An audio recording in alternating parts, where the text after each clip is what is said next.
Baby girl is officially coming into Zenless Zone Zero, and she is absolutely bouncing on the current meta. Not to my surprise, people are suddenly confused on whether or not Alice is stronger than Jane. The obvious answer should be yes, but there's clearly some nuance to that. In short, these two aren't the same type of DPS at all, and I believe that's what really needs to be honed in on. Luckily, I've got everything you're looking for. In today's video, I'm going to show you how destructive Alice's playstyle can be, what kind of damage potential she has across multiple teams, and most importantly, how to access that potential on your own, regardless if you're free to play or a light spender. And without further ado, let's jump on everything Alice has to offer.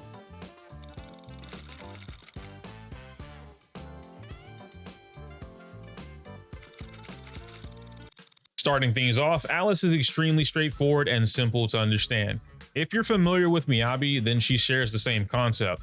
Do a couple things to build this meter beneath her HP bar, then unleash a powerful EBA or enhanced basic attack for some serious damage. Before we get into the EBA though, we need to break down a few key things about what happens while she's on the team. Whenever any squad member inflicts assault on an enemy, Alice will naturally deal physical DOT, which is damage over time, based on a percentage of the original anomaly damage for the entire duration of that assault. So if assault is supposed to last 10 seconds, then Alice is going to apply a DOT for those 10 seconds. This naturally benefits teams that primarily use Jane or Piper as their main DPS. Of course, Alice herself can also deal this DOT based on her own assault triggers. And this is actually encouraged in some combo enders because when Alice is the one that inflicts assault, her 5th basic attack becomes enhanced and builds up a lot more anomaly. But here's a secret. There's something incredibly interesting about her DOT. Based on the core skill description, this damage number is always fixed. However, if we add Jane to the team, we discover there's more to it than that. Just like in Honkai Star Rail, damage over time effects can't crit. Jane forces any assault damage on her team to crit, but Alice's core skill doesn't say anything about dealing assault damage. Hers just says additional damage. And after doing a number of tests to figure out what was causing these attacks to crit, we came to the conclusion that Alice's additional damage also counts as assault damage on top of any other physical damage properties in the game. I'm not specifically sure why, but I reached out to my boy Muzzy and got a more mathematical answer. I'm gonna try my best to explain this in a simple way, but basically the game's code is reading Alice's dot as the original physical anomaly, which was first an assault. Then it applies the assault damage formula times 0.25%, and after that, Jane applies the nod state, which then forces the crit happening on screen. Muzzy and I then took this test even further and used M2 Jane, which amps the crit damage up to 100% and drops a 15% defense shred. Normally, this wouldn't apply to something like a dot because Jane's M2 only affects assault damage, but because of the hidden coding at play, Alice's dots receive the full benefit. This alone skyrockets the monophysical team well beyond what the original theory crafters estimated, given your ability to pilot the team. On top of that, and something possibly more important, is that she amplifies the disorder damage multiplier every time a disorder is triggered while the enemy is suffering from assault. But why is that more important than the DOT? The answer to this is kinda layered. At a base level, this is one of the first layers of Alice's gameplay introducing you to anomaly meter management. We'll get more in depth towards the team section of this video, but TLDR, the order you trigger anomalies and disorders is extremely important. Now that we've explained those two basic things, we can get into how her enhanced basic attack works and what helps build this meter. I'll make this part pretty easy to follow. Alice gains a unique meter called Blade Etiquette from these specific actions and needs a total of 300 points to unleash the EBA Starshine Waltz. Now this 300 could be 30, I'm not entirely too sure because the game tells me two different things. But here's the breakdown. Any attack except the enhanced basic attack itself that hits an enemy from Alice builds meter. EX special attack gives 1 full bar of Blade Etiquette. Alice triggering assault fills about 1/3 of the bar. Disorders build up a little under half a bar. Chain attacks build up around 30% of a bar, and her ultimate builds 2 full bars. With those explained, now we can dig into what makes Starshine Waltz special. Every time she uses the fully charged EBA, this new effect called Polarized Assault will always trigger. This specialized assault is almost identical to Yanagi's Polarity Disorder.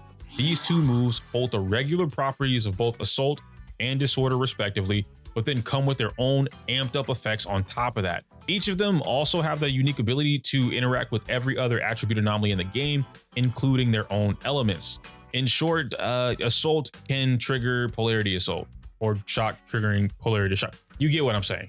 In Alice's case with Polarized Assault, not only does she ignore the anomaly buildup completely to deal maximum damage, but she also uses 100% of the previous Assault's damage as her own before any extra multipliers are at play.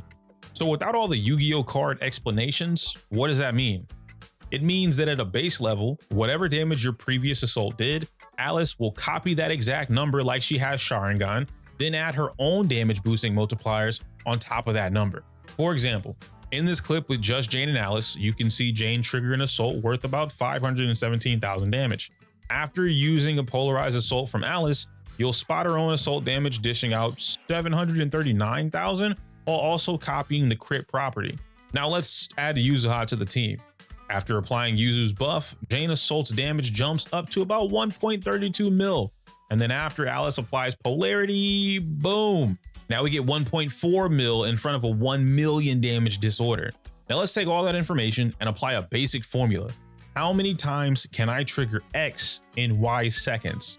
This is one of the largest layers that will separate the strongest Alice players from the pack. By manipulating the timing of disorders and constant anomaly triggers, Alice's blade etiquette can be treated exactly like Miyabi's Fallen Frost stacks, and the combos that immediately give you full meter would also be applied to Alice's skill expression. With all of that, I think that pretty much wraps up the easiest explanation on how to play her and the basics behind that. So let's jump into her gear next. Alice's builds are ridiculously straightforward. She's arguably the best user of 4-piece Fang Metal, and it's to a point that there's really no other reason to run anything else. In fact, I don't think anything else truly benefits her besides Fang Metal. However, in the event you don't have a strong Fang Metal set, building a triple 2-piece spread with Chaos Jazz, Freedom Blues, and Phaethon's Melody would provide you some solid results. Now, where the variations really lie will be in her 2-piece sets. Phaethon's Melody is her best 2-piece set by about, 2 to 5%, better than the other disc drives depending on your teammates and their builds if you don't have her signature, which, to be fair, is how a lot of characters' damage performance is calculated, but no one really openly talks about that. Freedom Blues or Chaos Jazz as a 2-piece rolls in after that, but the main thing to pay attention to here is that Alice naturally gives herself a large chunk of anomaly proficiency based on her own anomaly mastery thanks to her additional passive. If her AM goes over 140, she gives herself a little under 2 points of AP per point. With just an AM6 alone, Alice gives herself 70 AP for free. Adding Phaethon's brings that up to 88 points of anomaly proficiency, but just adding a 2-piece AP disc would jump that original 70 to 100.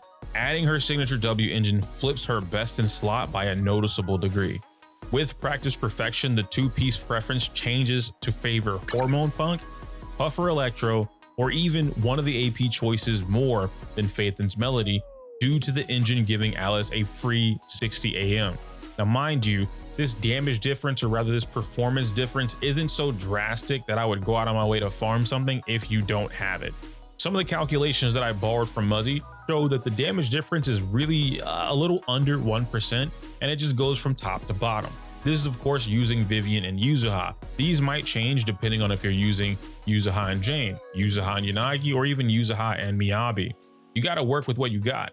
Now for main stats, you're ideally looking for an AP 4, 10 or physical damage 5, and an AM 6. 10 wins out slightly more because of all the damage percent she'll receive from her kit, engine, or teammates, but you need to build accordingly. If you aren't rocking her premium loadout to give Alice over 100% damage bonus, then you should heavily consider physical damage percent as your best option. Your substat focus should prioritize attack percent and AP. Pin or flat attack is fine too, and crit stats are surprisingly pretty feasible. Yes, crit can be beneficial to Alice, but it's not necessarily something I would recommend you go hunt for. It's just kind of there. Speaking of her signature W engine, Practice Perfection is Alice's best in slot, by just about the same performance difference that Miyabi's has, providing 60 AM and basically a permanent 40% physical damage bonus for nothing extra. This engine is literally a free stat stick on crack. Fusion Compiler is her next best option as a standard S-rank weapon and goes hand in hand with a Pin 5 disc. It's solid, especially for M0 Alice's with a Yuzuha partner to help keep her damage percent up. Finally, we have Weeping Gemini, which is this is everyone's favorite craftable W engine. Surprisingly, this is also closer to practice perfection in a way, giving Alice a 25% attack increase compared to the 30% from her SIG. Then she gains nearly 200 AP thanks to the passive ability from inflicting an enemy with an attribute anomaly. On a character like Alice, who essentially deals 2 anomalies at once, that means any given player can sit on a huge AP buff for the entire fight. Similar to Yuzuha, Alice is a well-designed character that allows for a multitude of strong, accessible builds. Now let's get into the mindscapes.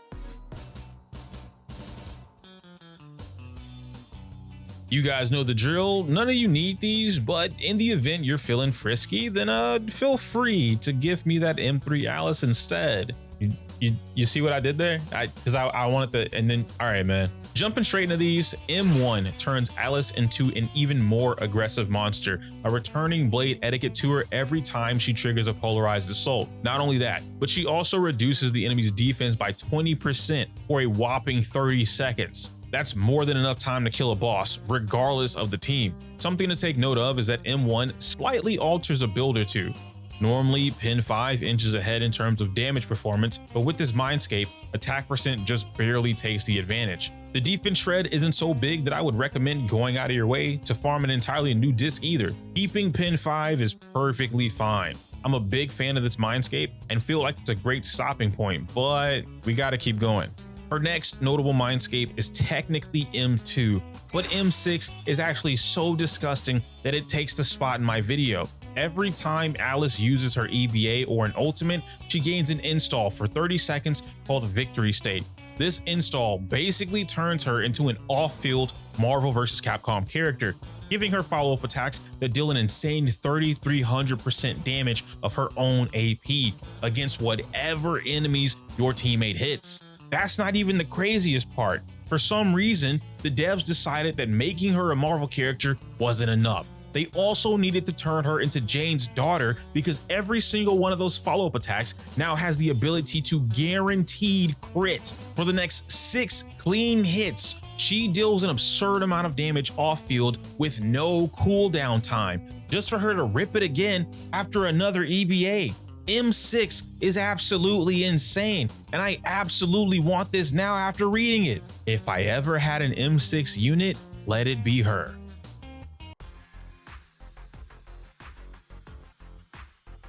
And finally, at the end of the guide, we can smash out some of my favorite teams for Alice. Normally what I like to do is break this section down into 3 separate categories, which are best in slot, most effective, and hyper carry. To explain what those mean, just because I have not released a guide in the last 5 months, best in slot means the units on this team are irreplaceable. Everyone on this team performs at their highest caliber, helps each other passively through combat, and serves a purpose other than purely existing on the team for one agent's benefit.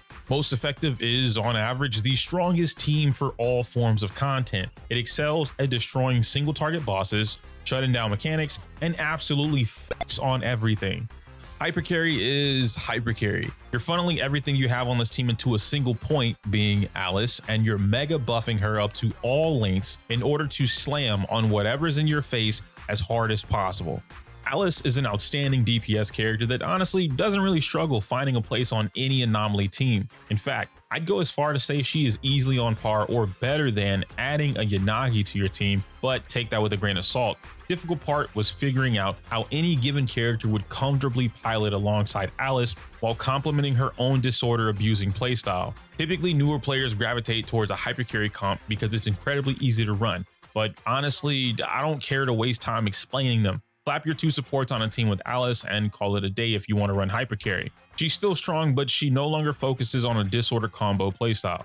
Best in slot, on the other hand, is more than likely where the top Alice teams are going to reside. At this current moment in time, her best in slot is more like the team shell first, then you're adding whatever agent you want to round off your needs. To be more specific, Alice and Yuzuha as a team shell is her best in slot. Every best Alice team is going to feature Yuzuha as the premier partner. From there is where players start to mix things up. Yuzuha shines as not only an Astra level anomaly support for the entire team, but also comes with the added ability of a pick and choose playstyle. Thanks to her sugar candy ability, she's able to help either of your agents build their respective anomaly meter without diluting more damage. This doesn't matter if you're using Piper in the third slot or Nicole. She provides some of, if not the best defensive capabilities in the game with moves like Tanuki Cloak, while still giving some decent off-field attacks for the situation. Then something that was recently discovered is that if you ever bother to change the positions of your DPS around Yuzuha, then it can actually swing some matchups entirely in your favor. For instance, instead of giving Jane the Yuzuha buff, you give it to Alice, and doing something like this helps regulate the ICD of Assault a little better than the normal option. This also works for adding attack type DPS if you want to do that for whatever reason, but that's where we dip into that third unit for her best in slot. Alice, Yuzuha, and Yanagi is my preferred team and what I personally believe is her strongest team across the board. It handles everything in the game without suffering from a losing matchup. Both Alice and Nagi complement each other insanely well by operating as a sub DPS for the other. When Alice is the main driver, Nagi works perfectly as her sub DPS, dishing out a flurry of polarity disorders on top of regular disorders back to back. The same effect applies in reverse too, which is what makes this team damn near perfect. Driving Yanagi on field means you get to abuse Alice's enhanced basic attacks, her crazy good EX skills, and you keep the controlled variable of triggering disorders in a specific pattern. With these two on the same team, you'll see an absurd amount of disorder combos in a matter of seconds, and learning how to master the timing behind when an agent does what is going to be the key to a faster clear time. I'd almost go on to say Alice is a better partner for Yanagi than even Miyabi is, but I still want to do more tests before standing on that, so don't quote it yet. If I can specifically hone in on what makes these three so incredibly strong as a single team for a moment, let's talk about the most critical skill you need to learn to successfully pilot this team: anomaly management. Through this alone, your skill expression as a player opens doors that not many other teams can, like snapshotting anomaly damage into triple disorder combos that no one else can do at this speed except Miyabi. There's so much that goes into this team that I need to give them their own video. Alice, Yuzuha, and Jane is the next subsidiary to that best in slot shell I spoke about earlier. Originally, I was under the impression that this team would be more problematic to pilot because of the ICDs that you have to deal with, but after further testing from not only myself but the other CCs in the community, it seems like that ICD isn't actually a problem anymore due to a couple of different factors, but most importantly is going to be the reason this team is so strong in the first place. Jane forces any assault damage to crit if she hits them, and Alice amplifies the out of assaults. You now have the two fastest assault agents in the game, casually dropping over 1 million damage on the enemy's head nonstop. Even with the 3-second ICD, that just gives them enough time to rebuild more meter for another burst combo. Now, I expect the question, well, can't I just use Vivian instead of Alice to pop up? And the answer is yes, but at that point, it's a completely different team. The Blooms are dependent on energy and anomaly counters. The monophysical team is dependent on calculated aggression. Everything this team does can be optimized to out DPS a number of team comps currently in the game, especially right now with physical weak bosses being shielded. Monophysical gets even crazier once you take into account Jane's M2, which not only shreds the defense of assaulted enemies, but also amp ups the crit damage to 100%. As of the time of making this guide, there's a lot of unnecessary talk going around about nerfing Alice, or that her damage performance in this team specifically is some sort of glitch. I hate to break it to you, but none of that is true. I explained early in the video why Alice's DOT was able to crit with Jane on the team, even though that damage is supposed to be a fixed number. I then explained how fast these two together could rack up physical anomalies and explode on anything in the game. Now we're back full circle where we have to repeat something from over a year ago, where Assault is physically the strongest anomaly in the game. But because Miyabi exists, Freeze sits on top. Alice, Jane, and Yuzuha are performing exactly as intended, but I don't believe early theory crafters took into account how devastating Jane's ability to force critical hits actually was. It's one thing to calculate the potential damage and estimate performance. It's another thing when a player with skill showcases what this team is fully capable of in game. This team is just going to get more busted with more vertical investment. Next up, we have the most effective, which I believe falls under two types. There's the high skill floor option or the low skill floor. And because we're us, I guess, I'm going to start with the low. Alice, Yuzuha, and Bernice or Vivian are going to take the cake for the most effective at a low skill floor. This means that this team will be the most pickup friendly option while still providing great results that can compete with all of the current forms of content in the game. The difference between Bernice or Vivian isn't drastic enough to make a big deal about it either. Just pick who you want on the team, then do your best to pay attention to the order you trigger anomalies. These two agents on the team make gameplay a lot more relaxing since they have the least form of meter management and can typically be improved upon with skill expression over time. After that comes the high skill floor option, and funnily enough, it's Miyabi. Alice, Yuzuha, and Miyabi are insane. I actually rolled out of my chair laughing when I played this team because I knew it would work, but I didn't expect it to be this good. You're basically combining the best Anomaly DPS in the game, giving them the perfect support in Yuzuha, and then turning every matchup imaginable into an, at minimum, 8-2 game in your favor. There wasn't a single boss in the game I tested this team against that didn't get the work. Miyabi's natural ability to freeze incredibly fast is here, but thanks to Yuzuha being on the team, you now have a free AM6 at your disposal. This allows you to run an attack 6 on your Miyabi for free, and then Yuzuha also helps Miyabi build up her frost anomaly without diluting the damage, making it an even sweeter deal with just as fast freezes. Oh, and then we can't forget the absurd EBA Miyabi has. Adding Alice to the mix means everything Miyabi does can now be exploited by Alice's Polarized Assault at any given point in the combo. This immediately clears Frostburn, allowing Miyabi to build up Frost as quickly as possible for another disorder, in turn giving you almost just as abusive disorder combos that Yanagi provided earlier. Mind you, Alice triggers her own disorders on top of Miyabi's, and if you master a stronger quick swapping playstyle, you can actually sneak in anomaly resets between the disorders without triggering Miyabi's freeze. This is mostly due to the fact that Alice is the one that's able to trigger her assault off field, but Miyabi can't do that. So if you swap just right in time, Miyabi will still get all of her damage, but she won't trigger the freeze. This team is cracked out of its mind in the right hands and gives off some of the most fun that anomaly comps have to offer. But let's just say you didn't have any of this and were also free to play. Then what? In the event you don't have a handful of premium options, let's talk about the main characters that a free to play player will naturally gravitate towards. Seth, Lucy, Hyper, Grace, Rena, or Nicole. I know that number is about the same as the premium options in a way, but the key factor a free to play player should be looking for is who are they going to replace Yuzuha with? Unfortunately, your most direct replacement is going to be Seth, one of the few characters a large majority of players continue to underestimate and dread learning how to play. Even though I'm not the best at using Seth, if I had no options, then it has to be done. Here's the catch about our Catboy though. In order to activate his additional passive, we need a teammate that's either from the Criminal Investigation Squad or an Electric Agent. This further reduces our options to only Grace or Rena, two agents that will not only help Alice with the disorder combos or big penetration buffs, but they also activate Alice's own additional passive. To briefly explain these options, I really don't like either of them.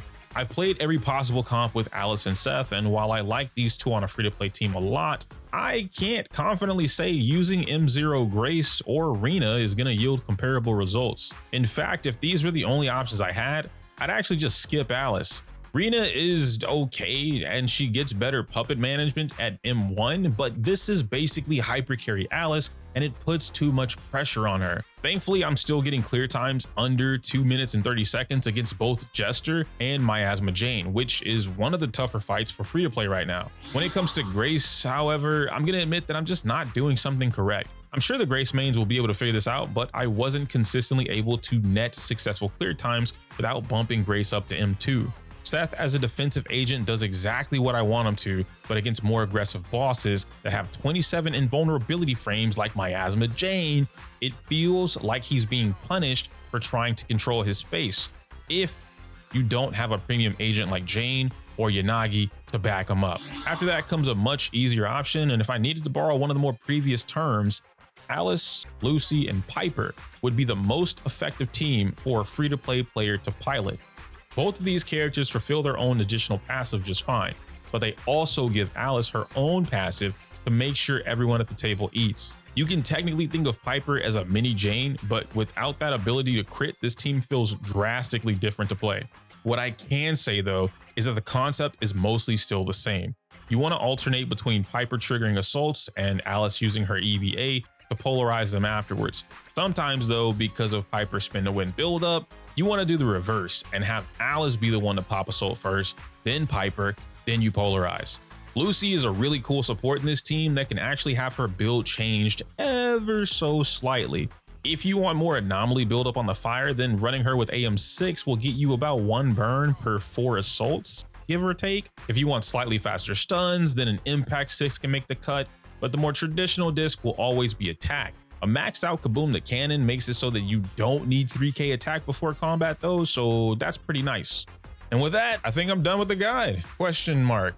If I didn't mention a particular team or shell, that doesn't mean those agents don't work with Alice. I just have to limit what I spoke about since this guide is already longer than usual. Throughout the week, I'll do my best to work on a few videos breaking down some of these teams in more depth, like the Nagi and Alice one. As of right now, I'm more than satisfied with Alice's performance over a number of teams, but the more I play her, the more I'm leaning towards physical-based comps being more premium than the others. I mean, you guys saw it in this video. Alice's free-to-play options alone compared to the devastating power her more ideal teams offer is like night and day. I think using the free-to-play teams are a great entry point to learning Alice and how anomaly meter management works, but would I recommend her to someone who isn't already invested into Anomaly? After seeing the performance that I showed you guys with Seth and Lucy, and every single one of those characters not rocking a signature W engine, probably not. She's an expensive pickup, and we're about to have attack agents for the next 2 patches. It might not be worth it.